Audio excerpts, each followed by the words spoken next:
तो friends IIT mains के graphical section को टच करते हैं।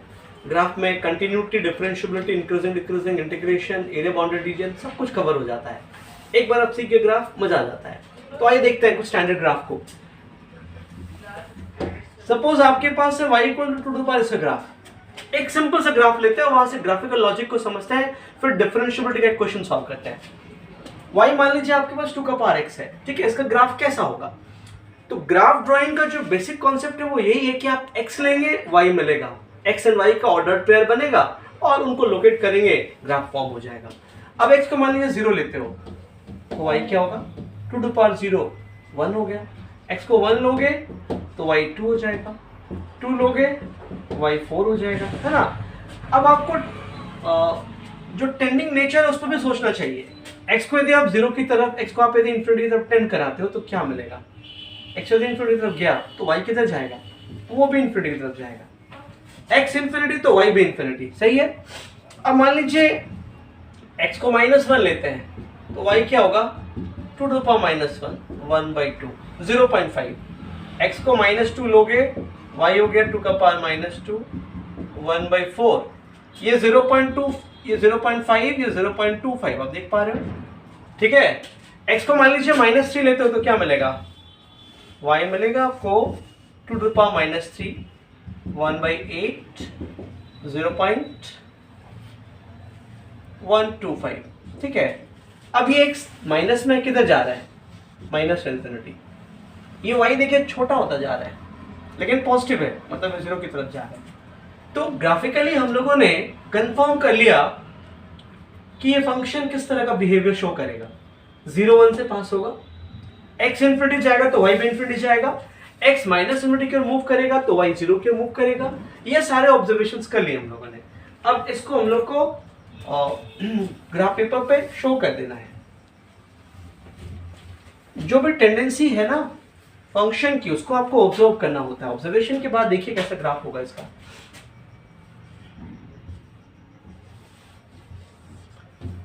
देखिए और एक ऑब्जर्वेशन देखिए, y equal to 2 power x है तो x आप नेगेटिव पॉजिटिव कुछ भी ले सकते हो, बट y की वैल्यू हमेशा पॉजिटिव ही आएगी, क्योंकि किसी पॉजिटिव नंबर के पावर के फॉर्म में कोई भी नंबर पुट कर दिया जाए रिजल्ट हमेशा पॉजिटिव है। तो रिजल्ट हमेशा पॉजिटिव है, इसका मतलब ये है कि ग्राफ एक्स एक्सिस के ऊपर ही होगा, ठीक है ना। अब कुछ स्टैंडर्ड पॉइंट को शो कर देते हैं। जैसे 0 1 एक स्टैंडर्ड पॉइंट है, 0 1 एक स्टैंडर्ड पॉइंट है, ठीक है ना। x 0 लोगे तो y 1 मिलेगा, फिर x जब इंफिनिटी जाएगा तो y भी इंफिनिटी जाएगा। ये रीजन इंफिनिटी को शो करता है। और x जब माइनस इंफिनिटी जाएगा तो y 0 का मतलब क्या हो गया? ग्राफ x को टच करेगा, मतलब उसको टच करने को टेंड करेगा।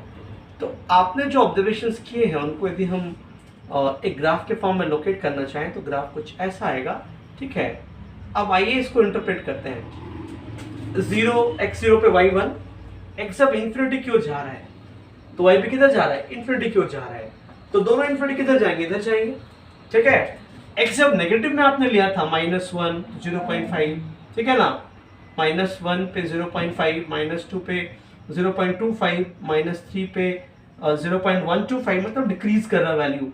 और जैसे जैसे x माइनस इंफिनिटी की ओर जा रहा है y 0 की ओर जा रहा है। तो ये y इक्वल टू 2 का पावर x का ग्राफ हो गया, ठीक है। अब जरा देखिए ये फंक्शन कैसा फंक्शन है? हमेशा इंक्रीज कर रहा है।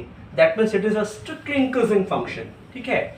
फिर आप देखिए इस ग्राफ में कहीं कोई ब्रेक नहीं है, ठीक है ना, कहीं टूटा नहीं है ये। That means function is always continuous. Graph में अचानक से कोई बेंड नहीं आया है, ये बहुत स्मूथली आगे बढ़ रहा है, ठीक है ना। इसके डायरेक्शन में अचानक से कोई सडन चेंज नहीं आया है। जैसे मान लीजिए डायरेक्शन ऐसा कुछ हो गया, इस तरह का चेंज आ गया तो इस पॉइंट पे फंक्शन क्या हो जाएगा? नॉट डिफरेंशिएबल हो जाएगा। कोई ग्राफ अचानक से किसी पॉइंट पे बेंड हो जाए, अपना डायरेक्शन चेंज कर ले तो वहां पे वो नॉट डिफरेंशिएबल हो जाता है। तो ये हमेशा कंटिन्यूअस है, हमेशा डिफरेंशिएबल है, ऑलवेज इंक्रीजिंग है, ऑलवेज पॉजिटिव है, और ये नॉन पीरियोडिक है। नॉन पीरियोडिक मतलब जो भी इंक्रीजिंग या डिक्रीजिंग फंक्शंस होते हैं, स्ट्रिक्टली इंक्रीजिंग वाले या स्ट्रिक्टली डिक्रीजिंग वाले, वो नॉन पीरियोडिक ही होते हैं। पीरियोडिक का मतलब अपना पैटर्न को रिपीट तो नहीं करेगा, ठीक है ना, बस इतनी ग्राफ इसका है, सिर्फ एक ही इसका साइकिल है ना। तो ये फंक्शन हो गया आपका 2 पावर x का। अब एक इंटरेस्टिंग पॉइंट को देखिए।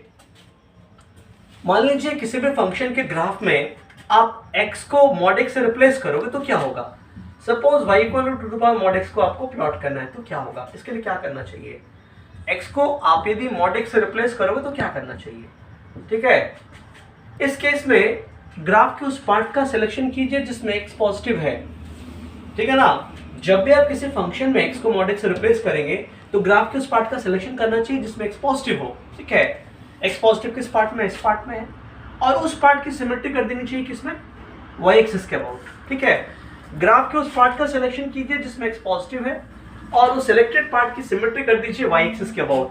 ये हो गया आपका ग्राफ, ठीक है, ये हो गया ऐसा ग्राफ। अब ये जो 0 1 पॉइंट है इस फंक्शन के लिए टर्निंग पॉइंट है।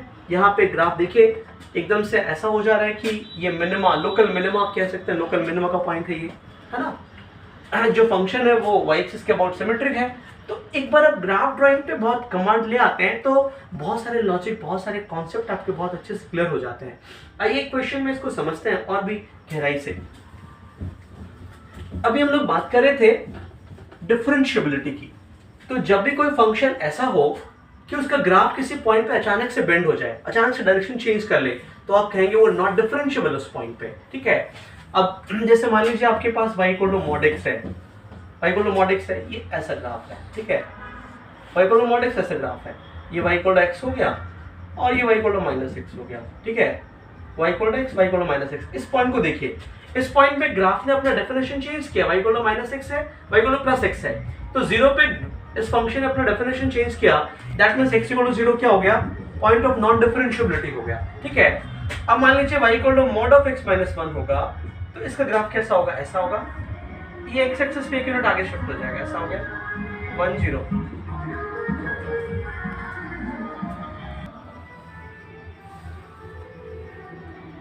पॉज कर देखिए, पॉज कर जाए। तो फ्रेंड्स एक फंक्शन है f such that -1 to +1, ये डोमेन है, मतलब x की वैल्यू का इंटरवल -1 से +1 में लेना है, दोनों को एक्सक्लूड करते हुए। टेंड्स टू r मतलब ओवर रियल नंबर y के वैल्यूज के लिए है, और y है fx है मैक्सिमम -mod x -√1 - x²। तो इस फंक्शन का ग्राफ प्लॉट करना है और बताना है कि पॉइंट ऑफ नॉन डिफरेंशिएबिलिटी क्या होगा। ये आईआईटी क्वेश्चन है 2019 का, और डिफरेंशिएबिलिटी से हर साल एक क्वेश्चन तो रहते ही रहते हैं, ठीक है। तो आइए इसको प्लॉट करते हैं और देखते हैं क्या आंसर होगा इसका। एक फंक्शन है y equal to maximum -mod x and -√1 - x²। इसको प्लॉट करके देखना है कि इस फंक्शन पे कौन सा पॉइंट, कितने सारे पॉइंट्स हैं इस इंटरवल में जहां पे फंक्शन नॉट डिफरेंशिएबल है। तो देखिए नॉट डिफरेंशिएबल होने का मतलब है जहां पे उसमें सडन चेंज आ जाए, ग्राफ जिस पॉइंट पे अचानक से अपना डायरेक्शन चेंज कर लेगा वो नॉन डिफरेंशिएबिलिटी का पॉइंट कहलाएगा। तो y equal to mod x है, देखिए y equal to mod x होता है, ये ऊपर की तरफ होता है, इसमें क्या करना है y equal to -mod x को प्लॉट करना है। और ये जो सेकंड पार्ट है ना, इसको जरा गौर से देखिए, y इक्वल टू -√1 - x²। यदि इसको स्क्वायर कर दे तो क्या मिलेगा, y² equal to 1 - x², x² + y² equal to 1। तो ये सर्कल का पार्ट है, ये जो है ना एक सर्कल का आर्क है, मतलब सर्कल का सेमी सर्कल का पार्ट है जिसमें y नेगेटिव, ठीक है। इस सर्कल का ही ये पार्ट है, सेमी सर्कल पार्ट जिसपे y नेगेटिव है। तो आइए इसको प्लॉट कर लेते हैं, दोनों ग्राफ को प्लॉट कर लेते हैं। y equal to mod x ऊपर की तरफ होता है, ये -mod x है तो नीचे की तरफ होगा, डाउनवर्ड लाइक दिस।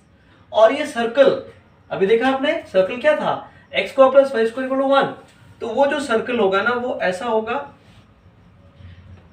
जिसका सेंटर तो 0 0 है और रेडियस क्या है 1, ऐसा सर्कल हो गया, ठीक है।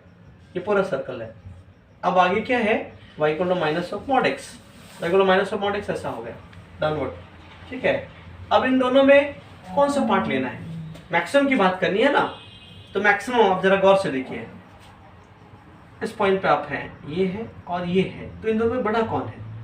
जैसे यहाँ पे आप हैं मान लीजिए, तो ये आपको दे रहा है लाइन और ये आपको दे रहा है वैल्यू किसका, सर्कल का।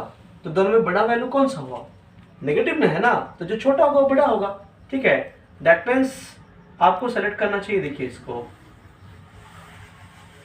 सेलेक्ट किया आपने, आपका सेलेक्टेड पार्ट कौन सा आएगा वो देख लीजिए आप, ठीक है ना। ये -1 है, यहाँ से स्टार्ट करना है आपको, -1 0 और ये हो गया आपका 0 1 मतलब 1 0। अब आप पार्ट को सेलेक्ट कीजिए, ठीक है। तो आप सोचिए कब कौन बड़ा है, जब जो बड़ा है तब उसी को लेना है, ठीक है ना। जब जो भी बड़ा है उस तब उसी को लेना है। तो -1 से स्टार्ट कीजिए आप, यहाँ पे है, यहाँ पे सर्कल क्या दे रहा है 0 और लाइन क्या दे रहा है, नेगेटिव वैल्यू, तो सर्कल का जो मिला वैल्यू है वो बड़ा है, तो आप यहाँ ले लिए इसको, ठीक है ना। फिर जैसे आगे बढ़ोगे तो सर्कल आपको जो वैल्यू देगा, ठीक है, लाइन जो वैल्यू देगा उनको कंपेयर करना होगा आपको, ठीक है ना। जैसे मान लीजिए -1/2 है, इस पे देखिए आप, ये क्या देगा आपको बताओ, -1/2 ही देगा, और वो क्या देगा 1 - 1/4, 3/4, -√3/2, ठीक है। तो जो बड़ा वैल्यू है वो लेना है आपको, छोटा वैल्यू नहीं लेना है, ठीक है ना। तो इधर पहले ये आ जाएगा, ये आ जाएगा, ये बड़ा होगा, ठीक है ना। फिर उसके बाद क्या होगा, ये आ जाएगा, ये बड़ा होगा क्योंकि ये पार्ट तो नीचे चला गया, छोटा हो जाएगा। तो ये पार्ट आया, फिर ये पार्ट आया, फिर ये पार्ट आएगा, फिर ये पार्ट आएगा। ऐसा कुछ हम लोग को ग्राफ मिला। मैक्सिमम कंडीशन को लगाना है ना हम लोग को, तो हम लोग को ये ग्राफ मिला। देखिए अब इसमें आप जरा गौर से देखिए, ये ग्राफ हमारा हो गया। तो ग्राफ यदि हुआ तो ये पॉइंट जो आप देख रहे हो ना, इस पॉइंट पे ग्राफ अपना डायरेक्शन चेंज किया है, इस सर्कल पे आ रहा था, लाइन पे मूव करने लगा। ये एक पॉइंट हो गया जहाँ पे ग्राफ क्या अपना डायरेक्शन चेंज कर रहा है, नॉट डिफरेंशिएबल है। ये एक पॉइंट हो गया जहाँ पे ग्राफ अपना डेफिनेशन चेंज कर रहा है, डायरेक्शन चेंज कर रहा है। ये भी पॉइंट ऑफ नॉन डिफरेंशिएबिलिटी हो गया, ये भी पॉइंट ऑफ नॉन डिफरेंशिएबिलिटी हो गया। -1 और 1 को इंक्लूड नहीं करना है, आपको इंक्लूड करना है इस पॉइंट को, इस पॉइंट को, इस पॉइंट को। कितने पॉइंट हो गए, 3 पॉइंट्स हो गए। तो ये फंक्शन नॉट डिफरेंशिएबल होगा कहाँ पे, 3 पॉइंट्स पे। आपको इन दोनों में जो जब बड़ा है तब उसको लेना है। तो -1 पे ये आपको क्या देगा, -1, और वो क्या देगा 0, ठीक है ना। तो बड़ा तो ये हुआ, इसलिए हम लोग सर्कल का पार्ट लिए। फिर जब यहाँ पे आप आइए, यहाँ पे आइए, यहाँ के बाद आप देखिए, यहाँ पे आप यदि हैं तो ये आपको लाइन इतना वैल्यू देगा और सर्कल आपको इतना वैल्यू देगा। तो नेगेटिव है ना, ये नेगेटिव में छोटा है, ये नेगेटिव में, ठीक है ना, मैग्नीट्यूड में बड़ा है बट वैल्यू तो छोटा काउंट होगा। मतलब सर्कल के लिए आपको इतना हाइट मिल रहा है उसका नेगेटिव वैल्यू, और लाइन के लिए इतना का नेगेटिव वैल्यू, तो बड़ा तो लाइन का पार्ट हो गया। तो इसलिए आप लाइन पे मूव करेंगे, यहाँ से सर्कल पे मूव करेंगे, यहाँ से लाइन पे मूव करेंगे, यहाँ पे लाइन पे मूव करेंगे, यहाँ सर्कल पे मूव करेंगे। ये ग्राफ हो गया 1 2 3, 3 पॉइंट्स पे डेफिनेशन चेंज हुआ, तो 3 पॉइंट्स हो गए फंक्शन के नॉन डिफरेंशिएबिलिटी के पॉइंट्स। ओके फ्रेंड्स, ऐसा एक क्वेश्चन श्योर है एग्जाम में आएगा आईआईटी मेंस में। ओके